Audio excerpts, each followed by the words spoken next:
কারণ আমাদের বোধের বিপন্নতা।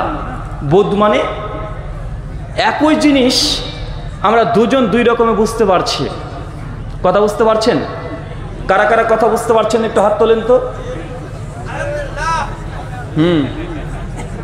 কি জিজ্ঞাসা করলাম? হ্যাঁ, বললাম কারা কারা বুঝতে পারছেন না তারা হাত তোলেন। দেখছেন কারা তুলেছে, সব ধরা পড়েছে। মানে এরা আসলেই হয় আমার কথা শুনছে না, অথবা আসলে এরা আমার কথা বুঝতে পারেনি। কথা বুঝতে পারছেন? আসলে মতভেদ হওয়ার মূল যে কারণ আমি যতটা ঘেটে ঘেটে দেখেছি, সেটা বোধের বিপন্নতা। একই জিনিস দুই রকম মানুষ দুই রকম বুঝছে, আর বোঝার পরে নিজে যেটা বুঝে নিয়েছে সে বুঝটাকে শক্ত মজবুত করার চেষ্টা করছে। যতই তার বুঝটা ভুল হোক সে মানতে চায় না। একটা উদাহরণ দিয়ে আপনি বুঝতে পারবেন। পবিত্র কোরআন সূরা মাইদা সূরা নম্বর 5 আয়াত নম্বর 15 আল্লাহ সুবহানাহু ওয়া তাআলা বলছেন, কদ জাআকুম মিনাল্লাহি নূরুন ওয়া কিতাবুন মুবিন। আমি আল্লাহ তোমাদের কাছে একটা কিতাব পাঠিয়েছি, একটা কিতাব আর একটা নূর পাঠিয়েছি। কি পাঠিয়েছি? কথা বলেন, বা আমার সঙ্গে কথা বলতে হবে। কি পাঠিয়েছি? কথা বলেন। নূর পাঠিয়েছি। এই নূরের তাফসীর করতে গিয়ে ইমাজউদ্দিন ইবনে কাসির রাহিমাহুল্লাহ, জন্ম 701 হিজরি, মৃত্যুবরণ করছে 774 হিজরি। ইবনে কাসিরের মধ্যে আয়াতের ব্যাখ্যা করতে গিয়ে ইবনে কাসির রাহিমাহুল্লাহ তিনি বলছেন, এই নূর ইয়ানি মুহাম্মদুর রাসূলুল্লাহ সাল্লাল্লাহু আলাইহি ওয়াসাল্লাম। এবং অধিকাংশ তাফসীর যারা মুফাসসির আছে এবং অথেন্টিক, তারা সকলে বলছে এই নূরের অনেকগুলো অর্থ। কেউ বলেছে ইসলামকে নূর, কেউ বলেছে নবী মুহাম্মদে আরবি তিনি হচ্ছেন নূর, কেউ বলছে কোরআন মাজিদ এটাও নূর। তো অধিকাংশ মানুষ এখান থেকে তথ্য নিতে গিয়ে সমাজে যারা বলে যে নবী আলাইহিস সালাম তিনি নূরের তৈরি, তারা এই দলিলটাকে দলিল বানিয়ে বলছে এই দেখো কোরআন মাজিদ বলছে নবী নূরের তৈরি, আর যে নবীকে নূরের তৈরি মানে না তার বউ তালাক। বাঁচে না নাই? কথা বলেন। এবং তার দলিল পেশ করছে কোনটা? বলছে আরে কোরআনে আছে, আল্লাহ কোরআন মাজিদে নবীকে নূরের তৈরি বলেছে। এই বলে সূরা মাইদার 15 নম্বর আয়াতের দলিলটা টুক করে পেশ করে দেয়। অথচ এই আয়াতের মধ্যে আল্লাহ সুবহানাহু ওয়া তাআলা যেটা বলছে যে আমি তোমাদের মধ্যে একটা কিতাব পাঠিয়েছি, সমস্ত মুফাসসিররা একমত এই কিতাব বলতে আল কোরআন। আর দুই, যে নূর, এই নূর অর্থ আল্লাহ নবীকে বলা হয়েছে, এটাও অধিকাংশ মুফাসসিরগণ একমত। কিন্তু আমরা এক ঘাট অতিরিক্ত বুঝে নিলাম। কি বুঝলাম? যে কোরআন বলছে যে নবী নূর, অবশ্যই আমরা বিশ্বাস করি যে আমাদের নবী তিনি নূর ছিলেন, কিন্তু আমরা বুঝলাম কোনটা অতিরিক্ত? কোরআন বলছে নূর, আমরা বানিয়ে দিলাম নূরের তৈরি। কথা কি বুঝতে পারছেন? কোরআনে কি বলছে, নবীকে কি বলছে? নূর। কিন্তু আমরা এটা বানালাম কি নিজেদের তরফ থেকে? এই তৈরির শব্দটা আমরা ঢুকিয়েছি। এটা না কোরআনেও নেই, না কোনো মুফাসসির তার স্পষ্ট বলছে, না কোনো সহি কোনো রিওয়ায়াতে বা সহি কোনো সনদে এই মর্মে কোনো বর্ণনা আসে নাই। কিন্তু আমরা যেহেতু সমাজে আগে থেকে ধারণা করে নিয়েছি নবী নূরের তৈরি, এখন আমরা দলিল খুঁজে বেড়াচ্ছি যে নবী আলাইহিস সালামকে কিভাবে নূরের তৈরি প্রমাণ করা যায়। এই জন্য একটা অর্থ পেয়েছে নূর, ওটা বানিয়ে দিলাম নূরের তৈরি। এই যে বোধের বিপন্নতা, একই দলিলকে নিজের মতো আমরা ব্যাখ্যা করছি। অনেক মানুষ এসে দেখবেন, যখন আপনি বলবেন যে ভাইজান যে দেখেন আসলে বাবা মারা গেছে, আপনি যে এই যে 40 খানা করছেন, বা বাবা মারা গেছে আপনি যে মিলাদ করছেন, সমাজে মিলাদ উদযাপন করা হচ্ছে, আসলে মিলাদ তো কোরআন হাদিসে নেই। ওরা তখন চট করে বলে, কে বলেছে মিলাদ কোরআনে নেই? আরে মিলাদ স্বয়ং আল্লাহ নবীর মিলাদ করেছে, স্বয়ং নবী মুহাম্মদ সাল্লাম নিজে নিজের মিলাদ করেছে, স্বয়ং সাহাবীরা তারাও মিলাদ করেছে। এই কথা বলে পবিত্র কোরআন সূরা হাজাব সূরা নম্বর 33 আয়াত নম্বর 56 পাঠ করছে, ইন্নাল্লাহা ওয়া মালাইকাতাহু ইউসাল্লুনা আলান নবী। ইয়াত পাঠ করে বলছে দেখো স্বয়ং আল্লাহ কোরআন মাজিদে নবীর জন্য মিলাদ করেছে। ভাই কথা বুঝতে পারছেন? মানুষ কোরআন মাজিদ থেকে ছোট্ট একটা আয়াতকে পেশ করে নিজের মতো ব্যাখ্যা করা। কোরআন যখন বলছে নবীর প্রতি দুরূদ পেশ করো, এখন কোরআন তো অবশ্যই আছে যে নবীর প্রতি দুরূদ পড়তে হবে, সালাম পড়তে হবে। এখন আমরা হুজুররা তৈরি করলাম যে যেহেতু কোরআন বলছে দুরূদ পড়ার কথা, নবীকে সালাম দেওয়ার কথা। তাই কোরআন হাদিসে যে দুরুদ এবং সালাম আছে এগুলোকে বর্জন করে দিয়ে আমরা নিজেরা তৈরি করলাম বালাগাল উল্লাহ বিকামালিহি, আছে না নাই? ইয়া নবী সালাম আলাইকা, আছে না নাই? মানুষ মনে করছে এগুলোই দুরুদ, আসলে এগুলো দুরুদ না, এটা হুজুরের ফ্যাক্টরিতে তৈরি করা তার নিজস্ব দুরুদ, নিজস্ব কবিতা শরীয়তে ঢুকে দিয়েছে দুরুদ বলে। আর আমরা বাঙালি মানুষ তো, আপনাকে যদি আরবি ভাষাতে যদি একটা গালিগালাজ খিস্তি লিখে যদি 1 পৃষ্ঠা কাগজ দিয়ে দেওয়া হয়, আপনি তুলের সঙ্গে সঙ্গে চুমু দিয়ে পকেটে পুরবেন। কেন? মানে আরবি মানেই কোরআন মনে করি আমরা বাঙালি। বাচ্চারা না কথা বলেন, মানে বাঙালি তো এটাই। যখন বলছে বাপ রে বাপ, এই যে বালাগাল উলাবি কামালি কি যে কি বললো, হুজুরের মুখ থেকে বের হয়েছে, নিঃসন্দেহে কোরআন থেকে আয়াতি পড়ছে। যখন বলছে ইয়া নবী সালাম আলাইকা, বলছে আরে সর্বনাশ, নবীকে সালাম টালাম দিচ্ছে, এতটুকু বুঝতে পারছি, মানে এটা হচ্ছে আশিকে রাসূলের মানদণ্ড, বা আছে না নাই? তার মানে বোঝা গেল আমাদের মধ্যে মতের ভিন্নতা কেন হয়ে যায়, যে কোরআনের নিজের একটা ছোট্ট আয়াতকে নিজের মতো ব্যাখ্যা করা, অথচ আল্লাহর নবী প্রত্যেকটা আয়াতকে কোরআনের মধ্যে ব্যাখ্যা করে গেছে। আমরা নবীদের ব্যাখ্যা না নিয়ে, সাহাবীদের ব্যাখ্যা না নিয়ে নিজেদের মতো যখন ব্যাখ্যা করতে চলেছি, তখন আমাদের মধ্যে মতভেদ সবচেয়ে বেশি হচ্ছে। এর হচ্ছে মতভেদ হওয়ার প্রথম কারণ। 2, মতভেদ হওয়ার দ্বিতীয় কারণ হচ্ছে আমরা যখন ধর্ম নিচ্ছি বা ইসলাম মানতে যাচ্ছি, ইসলাম মানতে গিয়ে সোর্স, এখানে মত পার্থক্য আছে, আছে না নাই? এটাকে আমরা বলি উৎসগত ভিন্নতা। কিছু কিছু মানুষ হচ্ছে দেখবেন, ওরা দাবি করছে ইসলাম মানার জন্য শুধু কোরআন যথেষ্ট, হাদিসও মানার দরকার নেই, আছে না নাই? আরো জোরে বলেন। ওরা বলছে ইসলামকে মানার জন্য শুধু আল্লাহর কোরআন যথেষ্ট আছে, আমাদের হাদিস মানার দরকার নেই। এবং এই সংখ্যা আমাদের পশ্চিমবাংলা সহ অধিকাংশ ক্ষেত্রে দেখছি এই ফিতনাটা অধিক ক্ষেত্রে বেড়ে চলেছে, যে শুধু কোরআনই মানবো, আমাদের হাদিস মানার দরকার নেই। আমি তাদেরকে বলেছিলাম, ভাইজান যদি বলেন যে কোরআন শুধু মানবো, আমাদের কোনো হাদিস মানার দরকার নেই, এক্ষেত্রে এক কাজ করবেন, বাড়িতে থেকে দাওয়াত দিবেন, দাওয়াত দিয়ে কুকুরের মাংস রান্না করে খাইয়ে দিবেন, দিয়ে বলবেন যে ভাই কুকুরের মাংস খা, কোনো সমস্যা নেই। সূরা মাইদার 1 নম্বর আয়াতে আল্লাহ চতুষ্পদ জন্তু জানোয়ারকে হালাল করেছে, কুকুরের মাংস হারাম, অন্তত কোরআন মাজিদে নাই। কথা বুঝতে পারছেন না ভাইজান? ও যদি মারা যায়, ও বেচারা যদি মারা যায়, যারা বলছে কোরআন মানি হাদিস মানবো না, হাদিস হচ্ছে ইমাম বুখারীর ষড়যন্ত্র, ইহুদি খ্রিস্টানদের ষড়যন্ত্র। অনেক আলোচক এখন ইউটিউবের মাধ্যমে আপনি ঘরের মধ্যে বসে যে হকপন্থী আলেমদের আলোচনা শুনতে পাচ্ছেন, বাতিলগুলো আপনার ঘরের মধ্যে ঢুকে পড়ছে, বা ঢুকছে কি ঢুকছে না, কারণ কোনো বর্ডার নেই, কোনো বর্ডার নেই। যখন আপনি সোশ্যাল মিডিয়ার জগতে চলে যাচ্ছেন, না এটা বাংলাদেশ, না এটা পাকিস্তান, না এটা আমেরিকা, না এটা ভারতবর্ষ, না এটা ইংল্যান্ড, মানে আপনার ঘরের মধ্যে পুরো বিশ্ব জগৎকে আপনার সামনে পেশ করা হচ্ছে। মানুষ আগে যেমন বিভ্রান্ত হওয়ার জন্য সমস্যা বা সুযোগ কম ছিল, এখন যেমন হেদায়েতের রাস্তাও অনেক, গোমরা হওয়ার রাস্তাও অনেকগুলো হয়ে গেছে, কি যায় নাই? গিয়েছে। যারা বলছে যে আমরা শুধু কোরআন মানবো, হাদিস মানার দরকার নেই, তারা যদি মারা যায়, এমন কোনো মানুষ যদি থাকে, ও যদি মারা যায়, যেখানে মারা গেছে বেচারাকে ওইখানে রেখে দিবেন, কারণ মরার পরে কি করতে হবে কোরআনে নাই। কথা বুঝতে পারলেন না ভাই? না মাটি দেওয়ার কথা আছে, না জ্বালিয়ে দেওয়ার কথা আছে, না ওকে ছাদের উপরে তুলে রেখে দেবে, এই কথাই নাই। মানে যা মারা গেছে যেখানে, তুই ওখানে থেকে যা, মানে ওকে টাচ করা যাবে না। মরার পরে কি করতে হবে কোরআন মাজিদে কিছু নেই, একদম গোটা জানাজা থেকে শুরু করে মৃত্যুর পর বড় একটা অংশ কোরআনে কোনো আকার ইঙ্গিত পাওয়া যায় না।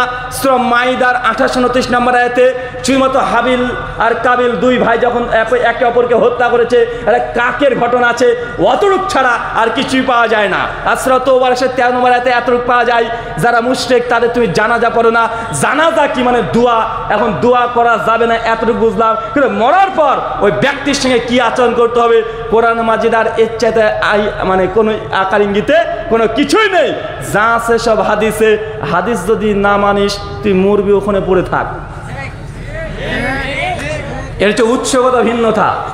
বাংলাদেশের একজন আহলে কোরআন, আর এই ফিতনাগুলো সব পশ্চিমবাংলাতে ঢুকছে বাংলাদেশ থেকে।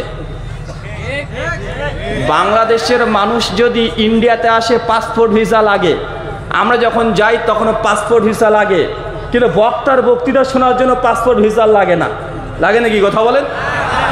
লাগে না। কেন? এই দেখেন সব বসে আছে, দেখেন সবগুলো আছে, কথা বলছি আমরা এখানে, আমাদের দাওয়াত তাদের কাছে পৌঁছাচ্ছে, তাদের দাওয়াত আমাদের কাছে পৌঁছাচ্ছে। তো উনি একদিন আলোচনা করতে গিয়ে বলছেন, দেখেন আমরা যে বলি যে হাদিস সহিহ বুখারীতে থাকলেই মানা যায় না, তার জ্বলন্ত দলিল কি? উনি তখন একটা দলিল পেশ করে বলছে, এই দেখেন সহিহ বুখারীর 243 নম্বর হাদিসে আছে কিতাবুত তাহারাতে যে নবী মূসা আলাইহিস সালাম একজন অনেক বড় নবী, উনি গোসল করবেন। এই গোসল করার জন্য বাথরুমে ঢুকেছেন, তার পোশাকটা বাথরুমের বাইরে রেখে গিয়েছেন, রেখে যাওয়ার পর তিনি গোসল করছেন। হঠাৎ করে ওই পাথরের ওপরে যে জামা কাপড়টা রেখেছিলেন ওই পাথরটা নিয়ে ছুটতে শুরু করেছে। মূসা সালাম এসে দেখছে যে কোনো পোশাক তো নেই, পাথর নিয়ে দৌড়ছে। মূসা সালাম নাথি নিয়ে তার পেছনে পেছনে ছুটতে শুরু করেছে, পাথরকে ধরে ঠেঙিয়ে চাপছাটাকে পোশাকটাকে তুলে নিয়েছে। এখন ওই হাদিস অস্বীকারী মুনকিরে হাদিস তারা বলছে, দেখো এই ঘটনা সহিহ বুখারীতে আছে, এখন এই হাদিসটাকে কি বলে আপনি সহিহ বলবেন? বুখারীতে আছে কিন্তু এটাকে যুক্তিতে ধরে, যেটা পাথর সে এইভাবে পোশাক নিয়ে দৌড়ছে, আর হাদিসে নবী মূসা আলাইহিস সালামকে অপমান করা হয়েছে, ন্যাংটা করে ছেড়ে দিয়েছে হাদিসে। ওদের দাবি, কথা বুঝতে পারছেন? বলছে হাদিস মানলে নবী মূসা এত বড় একজন নবী, অথচ হাদিস যদি আমরা বিশ্বাস করি এটা সহিহ হাদিস, তো নবী মূসাকে এই হাদিসের লাঙ্গা করে ছেড়ে দিয়েছে, তার জন্য হাদিস মানা যাবে না। এটা কি তাদের কথা বলেন? এটা যুক্তি। আমি তাকে বলছিলাম যে ভাইজান, যদি এটা আপনার যুক্তি হয় যে হাদিসের নবী মূসা আলাইহিস সালামকে লাঙ্গা করে একটা ঘটনা পাওয়া যায়, এই জন্য যদি হাদিস যদি জাল হয়ে যায়, তো আল্লাহর কোরআনকে কি বলবেন? আল্লাহ সুবহানাহু ওয়া তাআলা কোরআনে দুজনকে লাঙ্গা করে দিয়েছে, হাদিসে তো ছবি নবী মূসাকে, আর কোরআনের মধ্যে স্বয়ং একজন নারীকেও উলঙ্গ করার ঘটনা পাওয়া যায়। তার নাম কি বলেন? কার নাম কি বলে? কি এটা হচ্ছে আদম আলাইহিস সালাম, আরেকজন নাম কি হাওয়া আলাইহিস সালাম। সূরা বাকারা খুলে দেখেন 28 থেকে 40 নম্বর আয়াত, সূরা সাদ 70 থেকে 75 নম্বর আয়াত, সূরা তাহা 110 থেকে 120 নম্বর আয়াত, সূরা বনী ইসরাইল 170 থেকে 95 নম্বর আয়াত। নবী আদম আলাইহিস সালামের ঘটনা বর্ণনা আছে, যখন তারা আল্লাহ সুবহানাহু ওয়া তাআলা অবাধ্য হলেন, সঙ্গে সঙ্গে জান্নাতি পোশাক সব খুলে গেল, তারা উলঙ্গ হয়ে গেল, তাদের নিজেদের যৌনাঙ্গ নিজেরা হাত দিয়ে ঢাকার চেষ্টা করছে। এখন বলেন তো কোরআন মাজিদে তো আল্লাহ দুজনকে লাঙ্গা করে দিয়েছে, উলঙ্গ করে দিয়েছে, এখন এই জন্য কি আল্লাহ কোরআনকে অস্বীকার করবে? কথা বলেন। যখন ওনাকে এই কথা বলছি, উনি তখন আর কোনো কথা বলে না, এই কথা বলার পরে চট করে আরেক জায়গায় লাফ মেরে চলে যায়, গিয়ে বলছে দেখেন কোরআন মাজিদ বলছে সূরা আহজাব আয়াত নাম্বার 21, লাকাদ কানা লাকুম ফি রাসূলিল্লাহি উসওয়াতুন হাসানা, নিঃসন্দেহে নবী আলাইহিস সালামের মধ্যে মুমিনদের জন্য উত্তম আদর্শ আছে। এখন আমাদেরকে বলছে, বলেন আপনারা আল্লাহর নবীকে উত্তম আদর্শ মানেন, উত্তম ব্যক্তি মনে করেন, উত্তম আইডল মনে করেন? বলছে আমরা আহলে হাদিসরা কোরআন মাজিদের সবচেয়ে মূল অস্ত্র যেটা ব্যবহার করি মানুষকে দাওয়াত দেওয়ার জন্য, সেটা হচ্ছে সূরা এই আহজাবের 21 নম্বর আয়াত, এটা আমরা সবচেয়ে বেশি ব্যবহার করি, এটা মাস্টার কি আমরা মনে করি। আর তারা বলছে আমরা এই আয়াতে বিশ্বাস করি। আমি যখন বলছি জি আমরা তো করি, উনি তখন বলছেন যদি কোরআনে আল্লাহ বলেই দেয় নবীর মধ্যে উত্তম আদর্শ আছে, আইডল, তো একজন ব্যক্তি আইডল ব্যক্তি 9 বছরের মেয়েকে কিভাবে বিবাহ করে? কত কি বুঝতে পারছেন? ঘুম আসছে কি আপনাদের? ওনার যুক্তি কিন্তু ভালো। আর যারা এই খপ্পরে পড়েছে সাধারণ মানুষ নয়, যারা মোটামুটি শিক্ষিত উচ্চ স্তরে, তারা যুক্তি দিয়ে হাদিসকে গ্রহণ করতে যাচ্ছে, নিজেদের বিবেক দিয়ে, আক্কেল দিয়ে, তাদের চিন্তা চেতনা দিয়ে হাদিসকে গ্রহণ করতে যাচ্ছে এবং বলছে দেখেন কোরআন মাজিদ বলছে নবীর মধ্যে উত্তম আদর্শ আছে, তাই একজন উত্তম আদর্শবান ব্যক্তি কিভাবে 50 বছর বয়সে একজন 9 বছরের মেয়েকে বিয়ে করতে পারে? এটা কোন আদর্শের কাজ? এটা তার দাবি। ভাই তার দাবিটা অনেকটা মনে হচ্ছে না আসলে ঠিকই বলছে, তো মনে হচ্ছে কি হচ্ছে না? বিশ্বাস আলাদা জায়গা, কিন্তু তারা যখন মানুষকে কনভিন্স করার জন্য তথ্যগুলো দিচ্ছে, এই দাবিটা করছে। আমি তখন বললাম যে ভাইজান, এটা যদি আপনার হাদিস অস্বীকার করার জায়গা হয়, যে একজন ব্যক্তি 9 বছরের মেয়েকে বিয়ে করেছে, এই জন্য সে আর আদর্শবান ব্যক্তি হতে পারে না। আর উনার দাবি কোরআন বলছে নবী আছে উত্তম আদর্শ, আর হাদিস বলছে আল্লাহ নবী নাকি 9 বছরের মেয়েকে বিয়ে করেছে, তাই বুখারীতে থাকলেও এই হাদিসকে মানা যাবে না, হাদিস জাল। কথা কি বুঝতে পারছেন? এই হাদিসকে তারা মানবে না কেন? হাদিসটাকে জাল বলছে। আমি তাকে একই কথা বললাম যে ভাইজান, যদি হাদিসে 9 বছর আমাদের আয়েশার কথা থাকার কারণে হাদিসকে যে জাল বলে দেন, যদিও বুখারীতে আছে, তো আল্লাহর কোরআনকে কি বলবেন? কোরআন মাজিদে একজন নারীর ঘটনা বর্ণনা আছে এবং তার নামে একটা সূরাও আছে। তার যখন বিয়ে তো দূরের কথা, বিয়ে না করে বলে একটা সন্তান নিয়ে চলে এসেছিল, বয়স তখন তারও ছিল 9 থেকে 11-র মধ্যে। তার নাম কি? মারিয়াম আলাইহিসসালাম। এখন বলেন, যদি হাদিস আম্মা আয়েশা 9 বছরে বিয়ে করার কারণে এই হাদিসকে যদি জাল বলতে হয়, তো মারিয়ামের কথা কোরআন মাজিদে আছে, বিয়ে না করে সন্তান নিয়ে চলে আসছে, সে কুমারী, 9 থেকে 11 বছর বয়স, ঐতিহাসিকরা বলছেন। এখন বলেন তো এই কোরআনের আয়াতকে কি তাহলে আপনি যুক্তি দিয়ে জাল বলে উড়িয়ে দিবেন?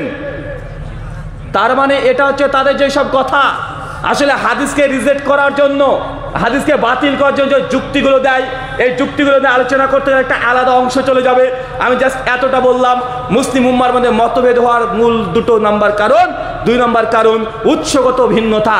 আমরা বলছি যে আমাদের রাসূল আমাদেরকে 2টো জিনিস ছেড়ে গেছেন, এক কিতাব আল্লাহ, এক সুন্নাতে রাসূলুল্লাহ, এটা আল্লাহর কিতাব কোরআন, আর 2 হাদিস। কিন্তু এক শ্রেণীর মানুষ বলছে যে না, আসলে একটা মানে শুধু কোরআন মানা যাবে, হাদিস মানা যাবে না। কথা বুঝতে পারছেন? এখন বলেন তো, যদি আমরা উৎসই যদি ভিন্ন হয়ে যাই, তাহলে মতভেদ হবে কি হবে না? হবে কি হবে না? অবশ্যই হবে। আবার কিছু কিছু মানুষ বলছে দেখো, ইসলাম মানার জন্য শুধু কোরআন হাদিস যথেষ্ট নয়, কোরআন হাদিস ইসলামকে তুমি বুঝতে পারবে না। ইসলামকে বুঝতে হলে 4টে জিনিস লাগে, 1 কোরআন, 2 হাদিস, 3 ইজমা, 4 নম্বর কিয়াস। এখন বলেন যে ভাইজান, মিলাদ করলেন, কিয়াম করলেন, সবে তার হালুয়া রুটে খেলেন, এটা কোরআন হাদিসের কোথায় আছে? উনি নিজেই স্বীকার করে নেবে যে ভাইজান এগুলো কোরআনেও নাই, হাদিসে নাই, এগুলো আছে কি আছে? কিসে আছে? কথা বলেন। ও নিজের স্বীকার করে নিচ্ছে যে কোরআনেও নেই, হাদিসে নেই, কিসে আছে? এগুলো ইজমার কিয়াস দ্বারা প্রমাণিত। ভাই বলছে কি বলছে না?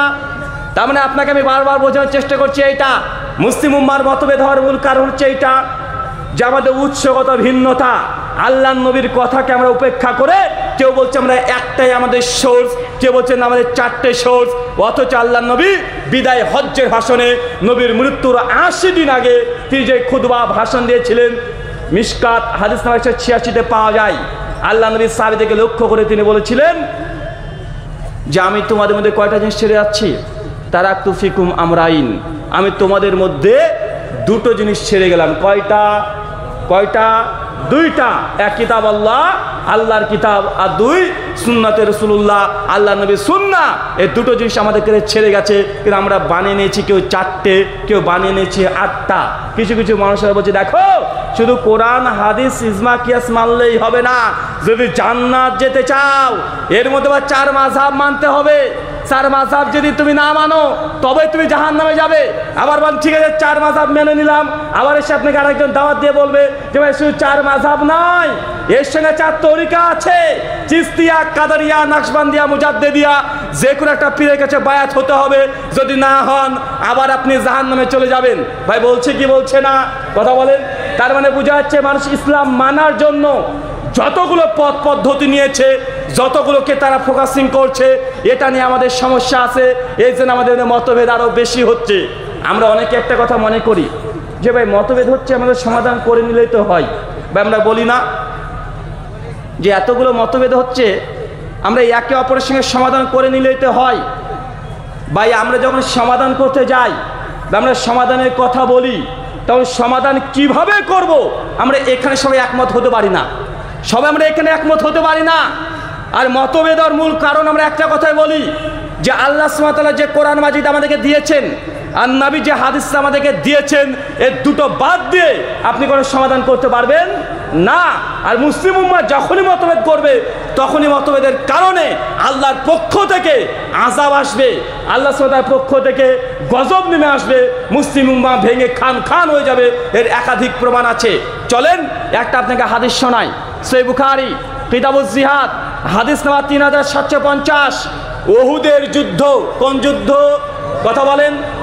উহুদের যুদ্ধের কথা ভালোভাবে শুনে রাখবেন। উহুদের যুদ্ধে আগে নবী আলাইহিস সালাম তিনি স্বপ্নে দেখেছিলেন, যার ফলশ্রুতিতে তিনি বুঝতে পেরেছিলেন এই যুদ্ধে মুসলমানদের ক্ষতি হওয়ার আশঙ্কা আছে।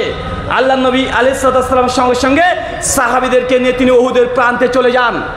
উহুদের প্রান্ত যারা গিয়েছেন, উহুদ পর্বত দেখেছেন, তা দেখবেন উহুদের প্রান্তটা শুধুমাত্র একদিক দিয়ে ঢোকার রাস্তা আছে আর একদিক দিয়ে বের হওয়ার রাস্তা আছে। মানে একদিক দিয়ে ঢুকতে পারবে, একদিক দিয়ে বের হতে পারবে, অন্য কোনো রাস্তা নাই। কথা বুঝতে পারছেন?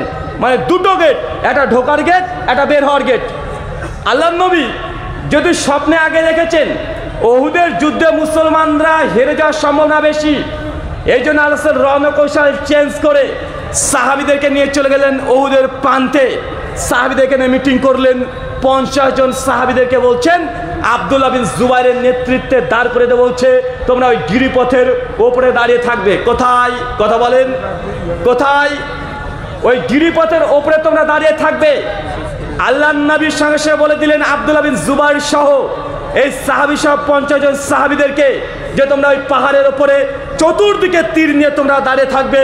যখনই কাফেররা প্রবেশ করবে সেই সময় তোমরা ওপর থেকে তোমরা অ্যাটাক করবে। আর খবরদার, আমি আল্লাহর নবী যতক্ষণ তোমাদেরকে নিচে না ডাকি তোমরা কেউ ওপর থেকে নিচে নামবে না। কথা বুঝতে পারছেন? আল্লাহ নবী কোথায় দাঁড় করে দিয়েছেন? একদম পাহাড়ের ওপরে। কয়জনকে? 50 জনকে। নবী কি আদেশ করেছেন? যতক্ষণ নবী না ডাকবে ততক্ষণ কেউ যেন নিচে না নামে।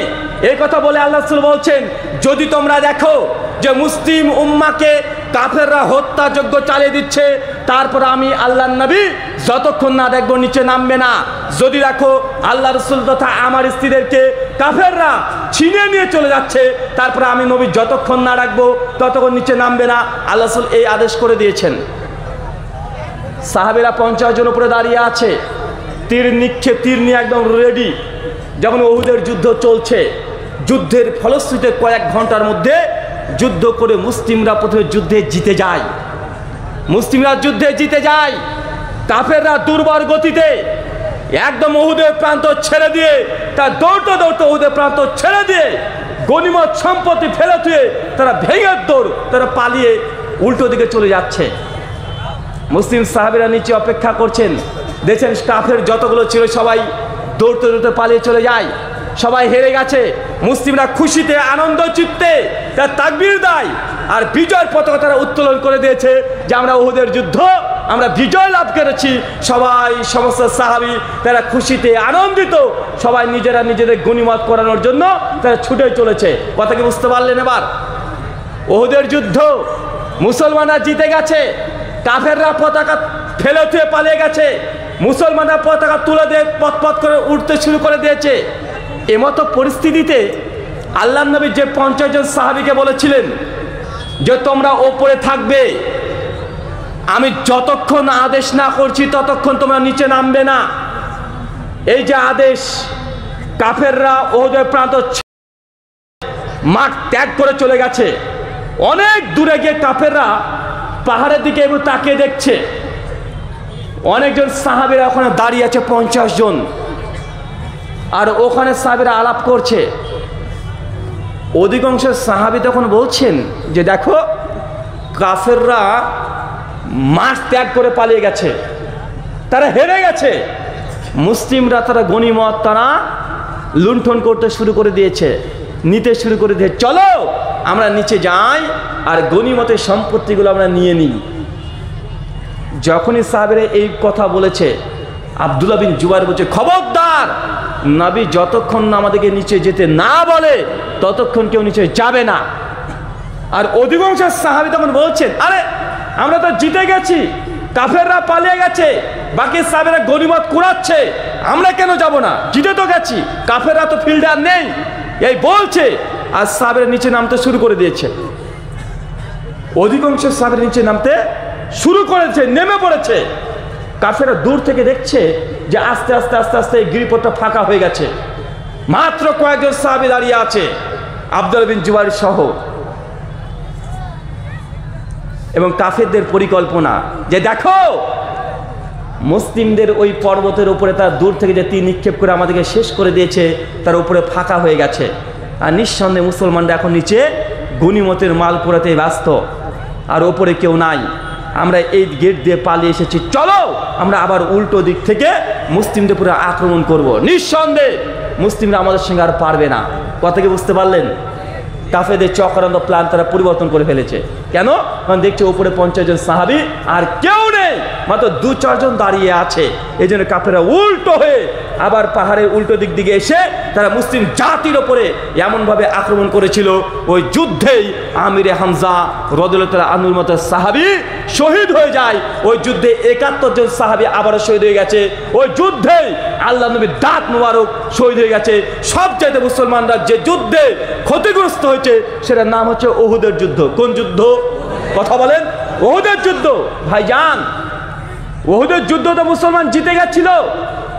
মুসলমানরা পথ করে পতাকা উড়াচ্ছিল, মুসলমানরা গনিমত তারা অলরেডি নিয়ে নিয়েছে, সবাই তারা খুশি যে বিজয়ের স্বাদ আমরা পেয়ে গেছি।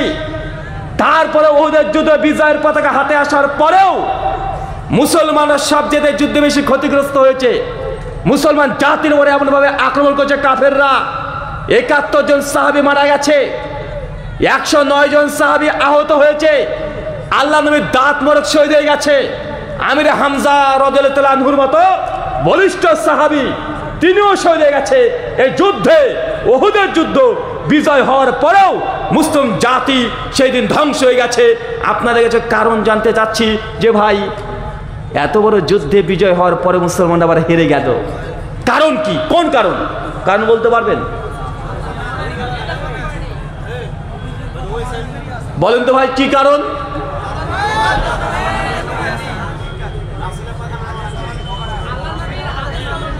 আল্লাহ নবীর আদেশকে লঙ্ঘন করেছিল, নবীর আদেশকে উল্লঙ্ঘন করেছিল, নবীর আদেশকে অমান্য করেছিল। মানে মতভেদ হয়েছিল সাহাবীদের মধ্যে। কিছু সাহাবী বলছে আমরা তো যুদ্ধে জিতে গেছি, চলো আমরা নিচে যাই। আর কিছু সাহাবী বলছে না, নবী যতক্ষণ আমাদেরকে আদেশ না করে ততক্ষণ নিচে আমরা নামবো না। 2 জন সাহাবী তারা মতভেদ করছে, কিন্তু নবীর কাছে সমাধান না নেওয়ার কারণে মুসলিম জাতির উপরে এরকম আক্রমণ করা হয়েছে। মুসলমান আজকে প্রত্যেক দিন, প্রত্যেক সেকেন্ডে আমরা আল্লাহ নবীর আদর্শকে, নবীর আদেশকে আমরা লঙ্ঘন করি কি করি না? করি কি করি না? আমরা সবসময় নবীর আদেশকে, নবীর আদর্শকে উল্লঙ্ঘন করছি। তো নবীর আদেশকে যদি একটা লঙ্ঘন করার জন্য মুসলিম জাতি উহুদের প্রান্তে সাহাবীদের মতো ইমানদার ব্যক্তিরা তাদেরকে যদি আল্লাহ সুবহানাহু ওয়া তাআলা এইভাবে শহীদ করে নেন, তো আজকের দিনেও আমরা মুসলিম জাতিরা আল্লাহ নবীর আদর্শকে লঙ্ঘন করলে আল্লাহ সুবহানাহু ওয়া তাআলা কি আমাদের উপরে আযাব দেবেন না? কথা বলেন। আযাব দেবেন কি দেবেন না? দেবেন। এখানে দুটো বিষয় মনে রাখবেন। এক, মুসলিম জাতির মধ্যে মতভেদ অস্বাভাবিক কিছু নয়, মতভেদ হবে না এমনটা নয়। মতভেদ নিঃসন্দেহে মানুষের সঙ্গে মানুষের হবে। আপনি তো আপনার স্ত্রীকে এত ভালোবাসেন, তারপরে মতভেদ আছে না নাই? আপনি তো আপনার বাপকে এত ভালোবাসেন, বাপ ছেলের মধ্যে মতভেদ আছে না নাই? 2 ডাক্তার, দুজনই অনেক পড়াশোনা করেছে, ডাক্তারদের মধ্যে মতভেদ আছে না নাই? 2 শিক্ষকের মধ্যে মতভেদ আছে না নাই? বিজ্ঞানীদের মধ্যে মতভেদ আছে না নাই? দুনিয়াতে সবার সঙ্গে সবার মতভেদ আছে। নিঃসন্দেহে মতভেদ থাকবে, কিন্তু মতভেদ থাকলে হবে না। মতভেদ সমাধান মুসলমানদের কাছে আছে। সমাধান কিভাবে করতে হয়? সমাধান করতে হবে কোরআন থেকে, সমাধান করতে হবে হাদিস থেকে। কোথা থেকে? কথা বলেন। কোরআন এবং হাদিস থেকে। চলেন আপনাদেরকে সাহাবীদের জামানাতে নিয়ে যাব এবং কিছু মতভেদ দেখাবো, যে মতভেদগুলো দেখলে আপনিও অবাক হয়ে যাবেন যে আল্লাহর নবীর জামানাতে এমন কিছু মতভেদ করেছিল সাহাবীরা। অত বড় মতভেদ আমরা নিজেরা করতে পারিনি। চলেন কয়েকটা ইতিহাস দেখাই। আজ থেকে 1445 বছর আগে, কত বছর আগে? 1445 বছর আগে সহিহুল বুখারী কিতাবুল জানাইজ হাদিস নাম্বার 1241 এবং 42, সহিহ বুখারী কিতাবুল মাগাজি হাদিস না 3464, 65, 66 পর হাদিস আছে। 4বার সহিহ বুখারীতে ঘটনাটা এসেছে। আল্লাহ নবী যেই দিন এই দুনিয়া থেকে তিনি বিদায় নেন মৃত্যুর দিন। আল্লাহ রাসূল মারা গেছেন। এই খবর যখন মক্কার মদিনাতে চতুর্দিকে ছড়িয়ে পড়েছে, চতুর্দিক থেকে সাহাবীরা ছুটতে ছুটতে কাদাকাটি করতে করতে আল্লাহ নবীর ঘরের সামনে এসে সবাই লাইন দিয়ে দাঁড়িয়ে আছে। কথাকে বুঝতে পারছেন? নবী আলাইহিস সালাম যেদিন মৃত্যুবরণ করেন সেই দিন গোটা মক্কা মদিনার যত সাহাবীরা আছে সবাই ছুটতে ছুটতে চলে আসে নবী আলাইহিস সালামের ঘরের সামনে। সকল তারা কাদাকাটি করছে, আল্লাহ নবী দুনিয়া থেকে চলে গেছেন, আর কোনোদিন তাকে দেখা সম্ভব নয়। ভাই বলেন তো, আপনার আত্মীয় যদি একজন মারা যায়, আপনার বাবা যদি মারা যায়, আপনার মা যদি মারা যায়, এটাকে আপনি সহ্য করতে পারবেন? কথা বলেন। আপনার হৃদয় থেকে রক্তক্ষরণ হবে না? নিঃসন্দেহ হবে। যদি শোনেন যে আপনার বাবা মারা গেছে, আপনার মা মারা গেছে, আপনার হৃদয় থেকে রক্তক্ষরণ হবে। যে সাহাবীরা নিজেদের জানের চাইতেও নিজের সম্পদের চাইতেও নবীকে বেশি ভালোবাসতেন, যখন তারা শুনেছেন নবী দুনিয়া থেকে চলে গেছে, তাদের হৃদয় কতটা রক্তক্ষরণ হয়েছে, তাই সকলে ছুটতে ছুটতে ঘরে চলে এসেছে। ওমর বিন খাত্তাব রাদিয়াল্লাহু তাআলা সঙ্গে সঙ্গে তিনি চিৎকার মেরে বলছেন, যে ব্যক্তি বলবে আল্লাহ নবী মৃত্যুবরণ করেছে, আমি ওমর তার গর্দনটাকে উড়িয়ে দেব। কথা বুঝতে পারছেন? সমস্ত সাহাবীরা বলছেন যে আল্লাহ নবী মারা গেছেন, আর ওমর বিন খাত্তাব হুঁশিয়ারি দিয়ে বলছেন, জেনে রাখো, যে ব্যক্তি বলবেন নবী মারা গেছে, আমি ওমর তার গর্দনে কি করব? কথা বলেন। গর্দনটাকে উড়িয়ে দেব।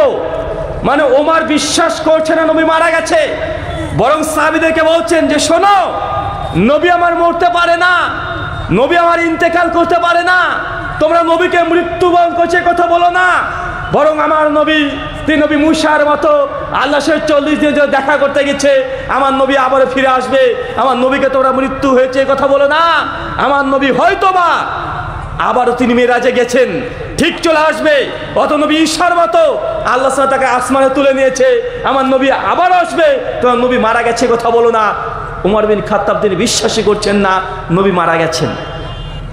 চতুর্দিকে সাহাবীরা কাদাকাটি করছে, আর ওমর বলে দিয়েছে, যে বলেছে নবী মারা গেছে তার গর্দনটাকে উড়িয়ে দেব। এটা কে বলছে? কথা বলেন। ওমর বিন খাত্তাব। সাহাবীরা ওমর বিন খাত্তাবের ভয়ে থরথর করে কাঁপছে। ওমরের বিরুদ্ধে কেউ কথা বলতে পারছে না, কেউ প্রতিবাদ করতে পারছে না, কারণ ওমর যে কথা বলেছে তা প্রতিবাদ করা সম্ভব নয়। সাহাবীরা মাথা নিচু করে কেঁদেই চলেছে, ওমরের ভয়ে কোনো কথা বলতে পারছে না। আবু বকর রাদিয়াল্লাহু তাআলা আনহু খলিফায়ে আউয়াল, তিনি বাড়িতে ছিলেন না। তার কাছে যখন খবরটা পৌঁছায়, তিনি ছুটতে ছুটতে চলে আসে। আল্লাহ নবী মৃত্যুবরণ করছে কথা শুনে ছুটতে ছুটতে চলে আসে।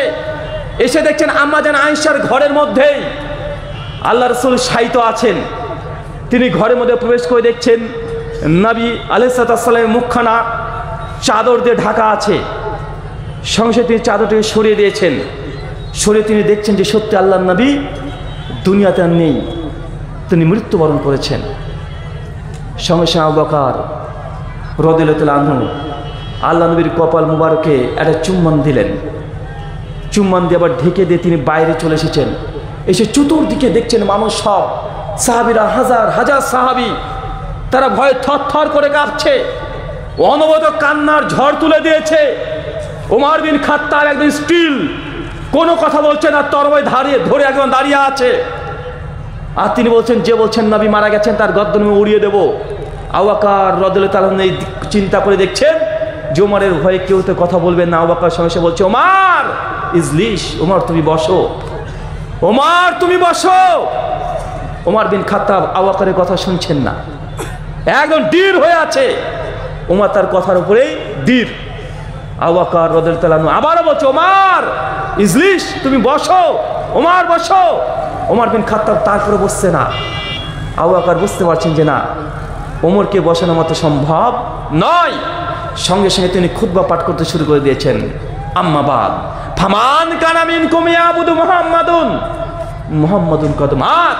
হে দুনিয়ার বিশ্ববাসী, তোমরা শুনে রাখো, যারা তুমি নবী মুহাম্মদ সাল্লাল্লাহু আলাইহি ওয়াসাল্লামের তোমরা ইবাদত করতে, আজ নবী মুহাম্মদ সাল্লাল্লাহু আলাইহি ওয়াসাল্লাম দুনিয়া থেকে কদ মাত, মৃত্যুবরণ করেছে। আজ যা তোমরা আল্লাহর ইবাদত করতে, জেনে রেখো হুয়াল হাইয়ুল কাইয়ুম, তিনি চিরঞ্জীব চিরস্থায়ী। যা নবীর ইবাদত করতে, নবী আজ দুনিয়া থেকে মৃত্যুবরণ করেছে। এই কথা আবু বকর বলছেন। তারপরে ওমর বিন খাত্তাবের জায়গা থেকে সে সরছেন না। অতবার আবু বকর রাদিয়াল্লাহু আনহু পবিত্র কোরআনুল কারীম থেকে সূরা আলে ইমরান সূরা নম্বর 3 আয়াত নাম্বার 144 তিনি পাঠ করছেন, ওয়ামা মুহাম্মাদুন ইল্লা রাসূল কদ খলাত মিন কাবলিহি রাসূল আফাইম্মাতা আও কুতিলা। জেনে রাখো আল্লাহ কোরআনে বলছে মুহাম্মদ সাল্লাল্লাহু আলাইহি ওয়াসাল্লাম আল্লাহ নবী বই কিছুই না, তার পূর্বে অজস্র নবী রাসূল এসেছেন, মৃত্যুবরণ করেছে। হে আমার সাহাবীরা, আর যদি নবী আলাইহিস সালাম মৃত্যুবরণ করে তোমরা কি দিন ধর্মকে পরিত্যাগ করে দিয়ে তোমরা উল্টো পথে চলে যাবে? ওয়ামা মুহাম্মাদুন ইল্লা রাসূল কদ খলাত মিন কাবলিহি রাসূল আফাইম্মাতা আও কুতিলা। মুহাম্মদ সাল্লাল্লাহু আলাইহি ওয়াসাল্লাম নবী ছাড়া কিছুই না, তার পূর্বে অজস্র নবী এসেছে, মারাও গিয়েছে। আজ নবী মুহাম্মদ সাল্লাল্লাহু আলাইহি ওয়াসাল্লাম মারা গেলে তোমরা কি ধর্মকে ত্যাগ করে দিবে? যখন এই কথা বলেছে আব্দুল্লাহ ইবনে আব্বাস তখন বলছেন আমি ওমর বিন খাত্তাবের দিকে চেয়েছিলাম, দেখছি আব্দুল্লাহ ইবনে আব্বাস কোরআনের আয়াত শোনার সঙ্গে সঙ্গে হাত থেকে তিনি তরবারিটাকে ছেড়ে দিয়েছেন, তার তরবারি পড়ে গেছে। ওমর বিন খাত্তাব সহসা কোরআন মাজিদের এই আয়াত নিজেও জিহ্বা ধরে লড়িয়ে পড়তে শুরু করেছে। যত সাহাবীরা আছে তারা গুনগুন গুনগুন করে শুধু এই আয়াত সকলে পাঠ করছে। ওমর বিন খাত্তাব সঙ্গে আবু বকরকে বলছে, আবু বকর তুমি এমন এক আয়াত পাঠ করেছো, তুমি এমন এক আয়াতকে স্মরণ করে দিয়েছো, মনে হচ্ছে এই আয়াত আজকে আল্লাহ সুবহানাহু ওয়া তাআলা ওহী আকারে প্রেরণ করেছে। আমার এই আয়াতটা মাথা থেকে বিস্মৃত হয়ে গিয়েছিলাম, ভুলে গিয়েছিলাম, তুমি এমন এক আয়াত পাঠ করেছো। এই কথা বলছেন, নিজের সঙ্গে সে পাঠ করছেন, তরবারি ফেলে দিয়েছে। ওমর বিন খাত্তাবের মতো কট্টর একজন যে এই কথাতে ডীর নবী মারা গেছে বললে তার গর্দনটাকে উড়িয়ে দেব, সে তখন স্বীকার করতে বাধ্য হচ্ছে সত্যি আল্লাহ নবী ইন্তেকাল করেছেন, দুনিয়া থেকে বিদায় নিয়েছেন, মারাও গিয়েছেন, এটা তিনি স্বীকার করে নিয়েছেন। ভাই কিসের কারণে কথা বলেন তো ভাই? সাহাবীদের মধ্যে মতভেদ হয়েছে কি হয় নাই? কি নিয়ে মতভেদ বলেন তো? নবী মারা গেছেন কি যান নাই এটা নিয়ে মতভেদ, চিন্তা করা যায়। আর আল্লাহ নবী এই কথা বলে গিয়েছিলেন আগে থেকে। সুনান তিরমিজি কিতাবুল ফিতান হাদিস না 2676, সুনান আবু দাউদ কিতাবুস সুন্নাহ হাদিস না 4607, মিশকাত হাদিস না 145-65। আল্লাহ নবী বলছেন আমি দুনিয়া থেকে যাওয়ার পর ইখতিলাফুন কাসীরা, অনেক বড় বড় মতভেদ হবে। কাসীরা বড় বড় মতভেদ, ছোট ছোট নয়। ইখতিলাফুন কাসীরা অনেক বড় বড় মতভেদ হবে। কিভাবে সমাধান করবে? ফালাইকুম বিসুন্নতি, সেই সময় সুন্নাত কে আঁকড়ে ধরবে, ও সুন্নাতে খোলাফা রাশিদিন আর আমার 4 খলিফা যারা থেকে গেল এরা সুন্নাতকে তোমরা আঁকড়ে ধরবে। আল্লাহ নবী বলছে আমি দুনিয়া থেকে চলে যাওয়ার পরে অনেক বড় বড় মতভেদ হবে। ভাই মতভেদ হয়েছে কি হয় নাই? নবী আলাইহিস সালাম মারা যাওয়ার সঙ্গে সঙ্গে সাহাবীরা মতভেদ করেছে, নবী মারা গেছেন কি যান নাই, এই মতভেদ হয়েছে। ভাই সমাধান কোথায় হয়েছে? কোথায় সমাধান হয়েছে? আল্লাহর কোরআনে, আল্লাহর ওহীতে। তাই আহলে হাদিসদের দাবি এটা নয় যে আমাদের একজন বুজুর্গ আছে তার দিকে চলে আসো, আমাদের অমোক ফতোয়ার গ্রন্থ আছে তো ওখানে চলে যাওয়ার সমাধান পেয়ে যাবে। আমরা এই কথা বলি না। আমাদের অমোক একজন ইমাম আছে তার কাছে চলে যান, আমাদের পীর আছে তার কাছে সমাধান নেন, আমরা এই কথা বলি না। আমাদের আহলুল হাদিস মানহাজুস সালাফ তাদের একটাই আন্দোলন, একটাই দাবি, সকল বিধান বাতিল করো, ওহীর বিধান কায়েম করো। এটা আমাদের আকীদা, আমাদের আদর্শ, আমাদের প্রচার এটাই। আমাদের দাবি কি কথা বলেন? আমরা কি বলি যে আমাদের অমুক পীরের কাছে চলে যান হক পেয়ে যাবেন, আমাদের অনেক হুজুরের বই পড়েন আপনি হক পেয়ে যাবেন? আমাদের দাবি একটাই, শুধুমাত্র আল্লাহর ওহী মাতলুয়ের গায়ের মাতলুর কাছে আত্মসমর্পণ করেন, দুনিয়ার সমস্ত সমস্যার সমাধান ইনশাল্লাহ হয়ে যাবে। এখন মতভেদ সমাধান হয়ে গেছে কোরআন মাজিদ থেকে। এই সমাধান হতে না হতেই চাচা যখন এটা প্রমাণ হয়ে গেল আল্লাহ নবী মৃত্যুবরণ করেছেন, সাহাবীরা সবাই মেনে নিয়েছে। কয়েক মিনিট পরে আল্লাহ নবীর শরীর মোবারক দুনিয়াতে আছে, কয়েক মিনিট পরে আবার আরেকটা মতভেদ শুরু করেছে সাহাবীরা। সহসা একজন বলছেন যে আল্লাহ নবী তো মারা গেছেন, এটা ঠিক, নবীকে দাফন কোথায় করা হবে, কবর কোথায় হবে নবীর, এটা নিয়ে সাহাবীদের মধ্যে মতভেদ। কথা বুঝতে পারছেন? মুহাজির সাহাবীরা বলছেন যে বিপদে আমরা নবীকে আশ্রয় দিয়েছি, আমরা নবীকে মুহাজির সাহাবী যারা হিজরত করেছে তারা বলছে যে নবীর বিপদে আমরা নবীর সঙ্গে ছায়ার মতো ছিলাম, অতএব নবীর কবর আমরা আমাদের এলাকাতে দেব। যারা আনসারি সাহাবী তারা বলছে, আরে বিপদে তো নবীকে আমরা আশ্রয় দিয়েছি, আমরা নবীকে নিয়ে যাব। মদিনাবাসীর কিছু গোত্র বলছে, না না, নবীর শরীর মোবারক আমরা নিয়ে গিয়ে কবর দেব, দাফন করব।